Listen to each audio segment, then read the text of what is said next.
ಎಲ್ಲರಿಗೂ ನಮಸ್ಕಾರಗಳು. ಮಹಾಶಿವರಾತ್ರಿ ಹಬ್ಬದ ಶುಭಾಶಯಗಳು. ಆ ಶಿವನ ಕೃಪೆ ಸದಾ ನಿಮ್ಮ ಮೇಲೆ ಇರಲಿ ಎಂದು ಹಾರೈಸುತ್ತಾ ಬನ್ನಿ ಈಗ ಮಹಾಶಿವರಾತ್ರಿ ಹಬ್ಬದ ಇಂದಿನ ಕಥೆ ಹಾಗೂ ಹಬ್ಬದ ಆಚರಣೆ ಹಾಗೂ ಶಿವನ 108 ಮಂತ್ರಗಳನ್ನು ಜಪಿಸೋಣ. ಮೊದಲನೆಯದಾಗಿ ಹಿಂದೂಗಳ ಪ್ರಮುಖ ಹಬ್ಬಗಳಲ್ಲೊಂದಾದ ಮಹಾಶಿವರಾತ್ರಿ ಆಚರಣೆಗೂ ಹಿನ್ನೆಲೆ ಇದೆ. ಅನೇಕ ಕಥೆಗಳೂ ಇವೆ. ಕೈಲಾಸವಾಸಿ ಶಿವನಿಗೆ ಶಿವರಾತ್ರಿ ಅತ್ಯಂತ ಪ್ರಿಯವಾದ ದಿನ. ಶಿವರಾತ್ರಿಯಂದು ತನ್ನನ್ನು ಪೂಜಿಸುವ ಭಕ್ತರಿಗೆ ತಾನು ವಿಶೇಷವಾಗಿ ಅನುಗ್ರಹ ನೀಡುವುದಾಗಿ ಸ್ವತಃ ಶಿವನೇ ಪಾರ್ವತಿಯಲ್ಲಿ ಹರಹಿದ್ದಾನೆ ಎನ್ನುತ್ತದೆ ಶಿವಪುರಾಣ. ಮಹಾಶಿವರಾತ್ರಿಯಂದು ಬಿಲ್ವಪತ್ರೆಯನ್ನು ಶಿವಲಿಂಗದ ಮೇಲಿಟ್ಟು ಪೂಜಿಸಿದರೆ ಯಾಗ ಮಾಡಿದ ಫಲ ದೊರೆಯುತ್ತದೆ ಎಂದು ಹಿರಿಯರು ಹೇಳುತ್ತಾರೆ. ಅಲ್ಲದೆ ಶಿವರಾತ್ರಿ ಆಚರಣೆಗೂ ವೈಜ್ಞಾನಿಕ ಕಾರಣಗಳೂ ಇವೆ. ಹೀಗೆ ಹಿಂದೂಗಳ ಪ್ರಮುಖ ಹಬ್ಬಗಳಲ್ಲೊಂದಾದ ಮಹಾಶಿವರಾತ್ರಿ ಆಚರಣೆಗೂ ಹಿನ್ನೆಲೆ ಇದೆ. ಅನೇಕ ಕಥೆಗಳಿವೆ. ಶಿವನು ಪಾರ್ವತಿ ದೇವಿಯನ್ನು ವಿವಾಹವಾದ ದಿನವಾಗಿ ಶಿವರಾತ್ರಿ ಎಂದು ಹೇಳಲಾಗುತ್ತದೆ. ಅಲ್ಲದೆ ದೇವತೆಗಳು ಹಾಗೂ ಅಸುರರ ನಡುವೆ ಸಮುದ್ರ ಮಂಥನ ನಡೆದು ವಿಷ ಉದ್ಭವವಾದಾಗ ಅದನ್ನು ಶಿವ ಕುಡಿದ ವಿಷ ಗಂಟಲೊಳಗಿಂದ ಇಳಿಯದಂತೆ ಪಾರ್ವತಿ ಇಡೀ ರಾತ್ರಿ ತಡೆದಳು ಎನ್ನುತ್ತದೆ ಶಿವಪುರಾಣದ ಇನ್ನೊಂದು ಮಹಿಮೆ. ಜತೆಗೆ ಭಗೀರಥನ ತಪಸ್ಸಿಗೆ ಮೆಚ್ಚಿ ಧರೆಗೆ ಇಳಿದು ಬಂದ ಗಂಗೆಯನ್ನು ಶಿವ ತನ್ನ ಜಡೆಯಲ್ಲಿ ತುಂಬಿಸಿಕೊಂಡಿದ್ದ.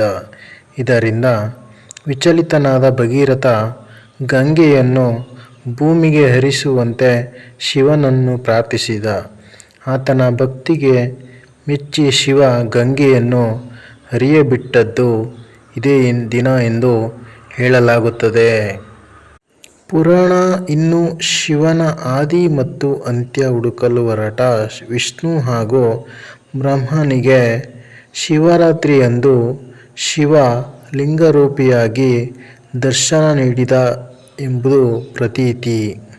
ಬನ್ನಿ ಈಗ ಶಿವರಾತ್ರಿ ಆಚರಣೆಯ ಹಿನ್ನೆಲೆಯನ್ನು ತಿಳಿಯೋಣ. ಕೈಲಾಸವಾಸಿ ಶಿವನಿಗೆ ಶಿವರಾತ್ರಿ ಅತ್ಯಂತ ಪ್ರಿಯವಾದ ದಿನ. ಶಿವರಾತ್ರಿಯಂದು ತನ್ನನ್ನು ಪೂಜಿಸುವ ಭಕ್ತರಿಗೆ ತಾನು ವಿಶೇಷವಾಗಿ ಅನುಗ್ರಹ ನೀಡುವುದಾಗಿ ಸ್ವತಃ ಶಿವನೇ ಪಾರ್ವತಿಯಲ್ಲಿ ಹೇಳಿದ್ದಾನೆ. ಶಿವಪುರಾಣ ಮಾಘ ಬಹುಳ ಚತುರ್ದಶಿಯ ರಾತ್ರಿಯ ಶಿವ ಪಾರ್ವತಿಯನ್ನು ವರಿಸಿದ್ದನಂತೆ. ಹೀಗಾಗಿ ಅಂದು ರಾತ್ರಿ ದೇವಾನುದೇವತೆಗಳೆಲ್ಲರೂ ಜಾಗರಣೆ ಮಾಡಿ ಗಿರಿಜಾ ಕಲ್ಯಾಣ ವೀಕ್ಷಿಸಿ ಶಿವಪಾರ್ವತಿಯರಿಬ್ಬರನ್ನು ಪೂಜಿಸಿದರಂತೆ. ಹೀಗಾಗಿಯೇ ಜಾಗರಣೆ ಪದ್ಧತಿ ಆಚರಣೆಗೆ ಬಂದಿದೆ ಎನ್ನಲಾಗುತ್ತದೆ. ಪ್ರತಿ ಸಂವತ್ಸರದಲ್ಲಿ ಶಿಶಿರ ಋತುವಿನ ಮಾಘ ಮಾಸದ ಕೃಷ್ಣ ಪಕ್ಷ ಚತುರ್ದಶಿಯಂದು ರಾತ್ರಿ ವೇಳೆಯಲ್ಲಿ ಶಿವ ಪಾರ್ವತಿ ಜೊತೆಯಲ್ಲಿ ಭೂಮಿಯಲ್ಲಿ ಸಂಚರಿಸುತ್ತಾ ಎಲ್ಲ ಸ್ಥಾವರ ಜಂಗಮ ಲಿಂಗಗಳಲ್ಲಿ ಸಂಕ್ರಮಣಗೊಳ್ಳುತ್ತಾನೆ. ಆ ಸಮಯದಲ್ಲಿ ಅಂದರೆ ಶಿವರಾತ್ರಿಯಂದು ರಾತ್ರಿಯ ವೇಳೆಯಲ್ಲಿ ತನ್ನನ್ನು ಯಾರು ಪೂಜಿಸುವರೋ ಅವರ ಪಾಪಗಳು ಪರಿಹಾರವಾಗುತ್ತವೆ ಎಂದು ಸ್ವತಃ ಶಿವನೇ ತಿಳಿಸಿದ್ದಾನೆ. ಹಾಗೂ ಶಿವರಾತ್ರಿಯು ಸಮಯ ಪೂಜೆಗೆ ಬಹು ಪ್ರಾಶಸ್ತ್ಯವಾದ ಸಮಯ. ಆ ದಿನ ರಾತ್ರಿಯಲ್ಲಿ ಮೋಡಗಳಿಲ್ಲದ ಶುಭ್ರ ಆಕಾಶ, ಮಂಗಳಕರನಾದ ಶುಭ್ರ ಚಂದ್ರ ಸ್ಫೂರ್ತಿ ಹುಟ್ಟಿಸುವ ಸಂವೇದನಾಶೀಲ ವಾತಾವರಣವನ್ನು ಕಾಣಬಹುದು. ಈ ಪರ್ವಕಾಲ ಪೂಜೆಗೆ ಪ್ರಶಸ್ತವಾದ ಕಾಲವಾಗಿದ್ದು ಅಂದು ಈಶ್ವರನ ಆರಾಧನೆ ಮಾಡಿದರೆ ಪಾಪಕರ್ಮಗಳನ್ನು ಕಳೆದುಕೊಳ್ಳುತ್ತಾನೆ ಎಂಬ ಪ್ರತೀತಿ ಪುರಾಣಗಳಲ್ಲಿ ಉಲ್ಲೇಖಿಸಲಾಗಿದೆ.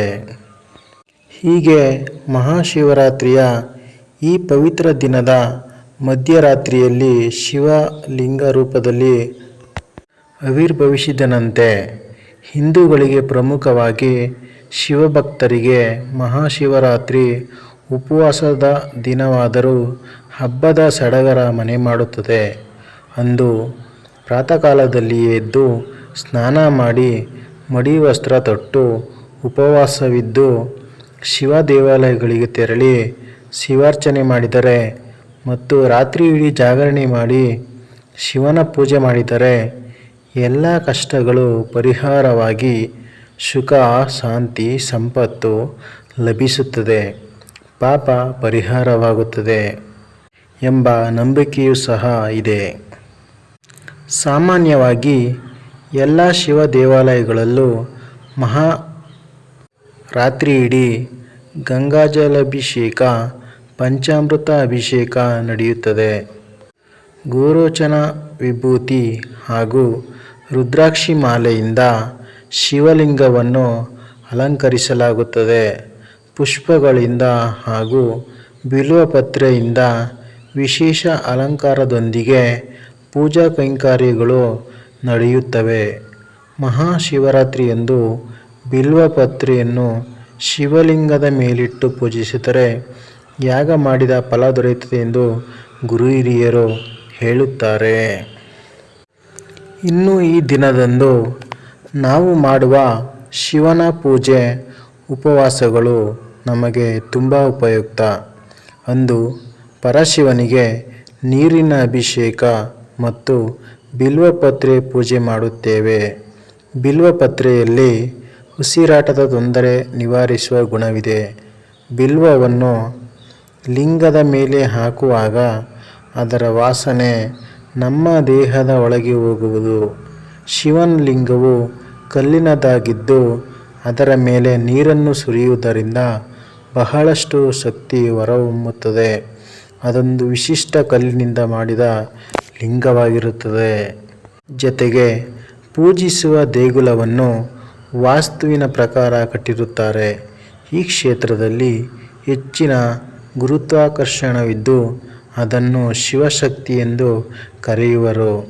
ಇಲ್ಲಿ ಮಂತ್ರಗಳನ್ನು ಪಠಿಸುತ್ತಾ ವಿಶಿಷ್ಟ ಕಲ್ಲಿನಿಂದ ಕೆತ್ತಿರುವ ಲಿಂಗಕ್ಕೆ ನೀರಿನ ಅಭಿಷೇಕ ಮಾಡುವುದರಿಂದ ಸುತ್ತಮುತ್ತಲೆಲ್ಲ ಹೆಚ್ಚಿನ ಶಕ್ತಿ ಬರುವುದೆಂದು ನಂಬಿಕೆ ಇದೆ. ಇದಿಷ್ಟು ಶಿವನ ಆಚರಣೆ ಹಾಗೂ ಪೂಜಾ ಕೈಂಕರ್ಯಗಳನ್ನು ನೋಡಿದ್ದೀರಿ. ಇದು ಮಹಾಶಿವರಾತ್ರಿಯ ವಿಶೇಷತೆಯಾಗಿದೆ. ಬನ್ನಿ ಈಗ 108 ಶಿವನಾಮವನ್ನು ಜಪಿಸೋಣ ಹಾಗೂ ನಿಮ್ಮ ಎಲ್ಲ ಇಷ್ಟಾರ್ಥ ಸಿದ್ಧಿಗಳು ನೆರವೇರಲಿ ಎಂದು ಬೇಡಿಕೊಳ್ಳುತ್ತಾ ಈ ಮಂತ್ರವನ್ನು ಕೇಳಿ. ಓಂ ಓಂ ಅಗ್ರ್ಯಾಯ ನಮಃ. ಓಂ ನಮಃ ಅಪೇರಾಯ ನಮಃ. ಓಂ ಮಾಂ ಅನಂತಾಯ ನಮಃ. ಓಂ ಶ್ರೀಂ ಆರುಕ್ತಾಯ ನಮಃ. ಓಂ ವಾಂ ಅಮೃತಾಶಯ ನಮಃ.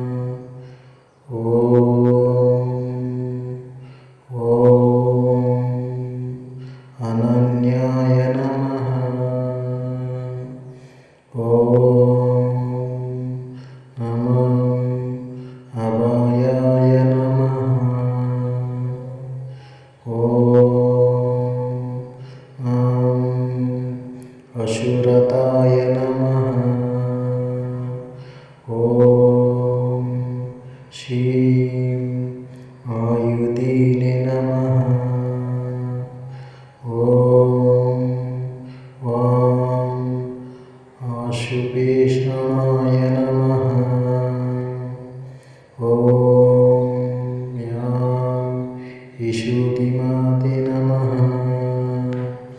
ॐ ईश्वराय नमः। ॐ नमः उग्राय नमः। ॐ पूर्णाय नमः। ॐ श्री एकात्मने नमः। ॐ वां कपर्दिने नमः। ॐ यां कालाय नमः। ॐ कलाविकारणाय नमः। ॐ नमः कल्याणवते नमः। ॐ कालाग्निरुद्राय नमः। ॐ श्रीं कल्पदाय नमः। ॐ वां कालज्ञानिये नमः।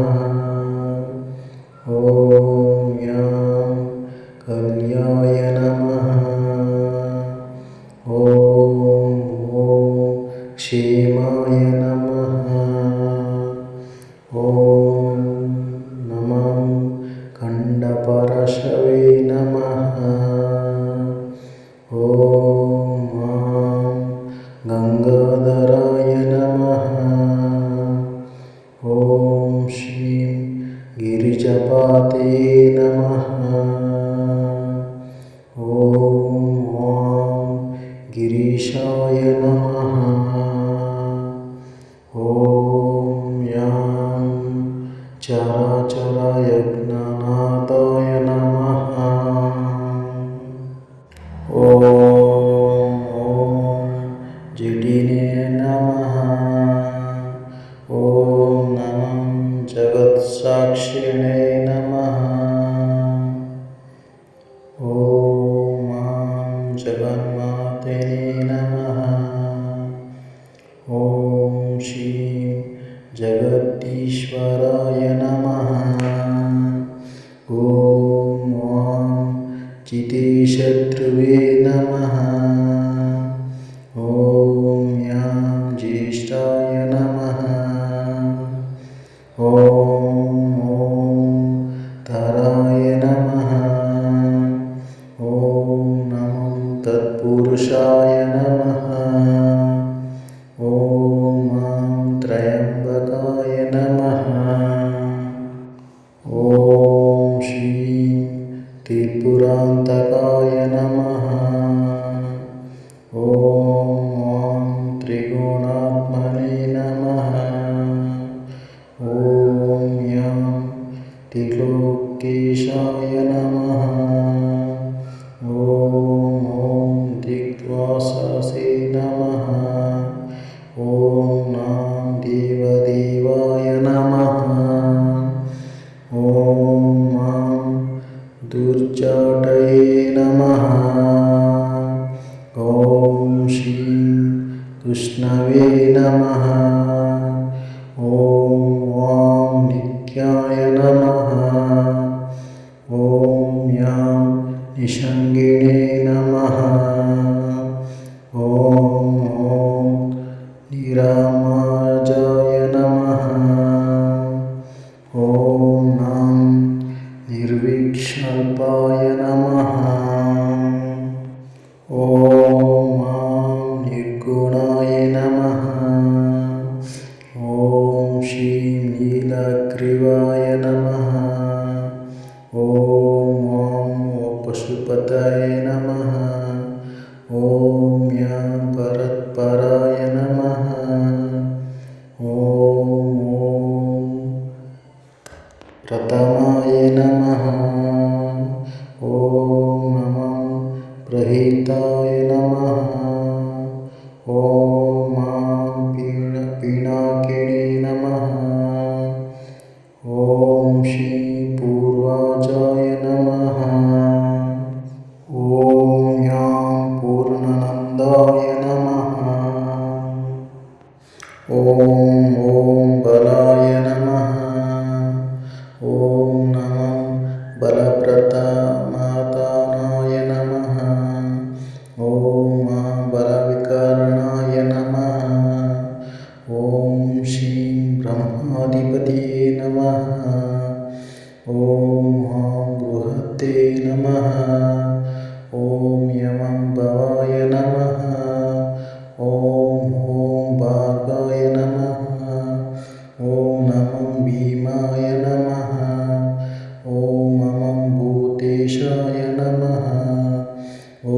ಶ್ರೀ ಮಹೇಶ್ವರಾಯ ನಮಃ. ಓಂ ಮಹಾದೇವಾಯ ನಮಃ. ಓಂ ಯಂ ಮಹಾತೇಜಸೇ ನಮಃ. ಓಂ ಮಹಾಬಲಾಯ ನಮಃ. ಓಂ ನಮಃ ಮಹಾಯೋಗಿನೇ ನಮಃ. ಓಂ ನಮಃ ಮಹಾಕಾಲಾಯ ನಮಃ. ಓಂ ಶ್ರೀ ಮನೋನ್ಮನಾಯ ನಮಃ. ಓಂ ಮಿಡಿಷ್ಟಾಮಾಯ ನಮಃ. ಓಂ ಯಂ ಮೃಡಾಯ ನಮಃ. ಓಂ ಮೃತ್ಯುಂಜಯಾಯ ನಮಃ. ಓಂ ನಮಃ ಯಮ್ಯಾಯ ನಮಃ. ಓಂ ನಮಃ ರುದ್ರಾಯ ನಮಃ. ಓಂ ಶಿವಂ ವಾಮದೇವಾಯ ನಮಃ. ಓಂ ವಾಂ ದುರ್ವಿಣೇ ನಮಃ. ಓಂ ಯಂ ವಿರೂಪಾಕ್ಷಾಯ ನಮಃ. ಓಂ ವಿಶ್ವಾತ್ಮನೇ ನಮಃ. ಓಂ ನಮಃ ವಿಶ್ವೇಶ್ವರಾಯ ನಮಃ. ಓಂ ನಮಃ ರುದ್ರಾಯ ನಮಃ. ಓಂ ಶ್ರೀ ಉಪೇಕ್ಷಾಕೇಶಾಯ ನಮಃ. ಓಂ ವಾಂ ವೇದಾತ್ಮನೇ ನಮಃ. ಓಂ ಯಮಂ ವ್ಯೋಮಕೇಶಾಯ ನಮಃ. ಓಂ ಶಂಕರಾಯ ನಮಃ. ಓಂ ನಮಃ ಶಂಭವೇ ನಮಃ. ಓಂ ನಮಃ ಶರ್ವಾಯ ನಮಃ. ಓಂ ಶ್ರೀ ಶತಧನ್ವನೇ ನಮಃ. ಓಂ ವಾಂ ಶಿವಾಯ ನಮಃ. ಓಂ ಯಂ ಶಿಶಿಕಂಠಾಯ ನಮಃ. ಓಂ ಶಿಪಿ ವಿಷಾಯ ನಮಃ. ಓಂ ನಮಃ ಶಿಪಿ ವಿಷ್ಟಾಯ ನಮಃ. ಓಂ ನಮಃ ಶೀಘ್ರಾಯ ನಮಃ. ಓಂ ಶದ್ರಾಯ ನಮಃ. ಓಂ ಶ್ರೇಷ್ಠಾಯ ನಮಃ. ಓಂ ಸರ್ವಭೂತ ದಮನಾಯ ನಮಃ. ಓಂ ಯಮಂ ಸತ್ಯುಜಾತಾಯ ನಮಃ. ಓಂ ಸದಾಶಿವಾಯ ನಮಃ. ಓಂ ನಮಃ ಸ್ಮರಣವೇ ನಮಃ. ಓಂ ನಮಃ ಸಹಸ್ರಾಯ ನಮಃ. ಓಂ ಶ್ರೀ ಸೋಮಾಯ ನಮಃ. ಓಂ ಸರ್ವನಾಶಿನೇ ನಮಃ. ಓಂ ಯಂ ಹರಾಯ ನಮಃ. ಇಷ್ಟು ಶಿವನ 108 ನಾಮಧೇಯ ಮಂತ್ರವಾಗಿದೆ. ಈ ವಿಡಿಯೋದಲ್ಲಿ ಏನಾದರೂ ತಪ್ಪಿದ್ದರೆ ದಯವಿಟ್ಟು ಕ್ಷಮೆ ಇರಲಿ. ಈ ಮಂತ್ರ ಕೇಳಿದ ನಿಮಗೆಲ್ಲರಿಗೂ ಶುಭ ಉಂಟಾಗಲಿ. ಎಲ್ಲರಿಗೂ ಧನ್ಯವಾದಗಳು. ಶುಭವಾಗಲಿ.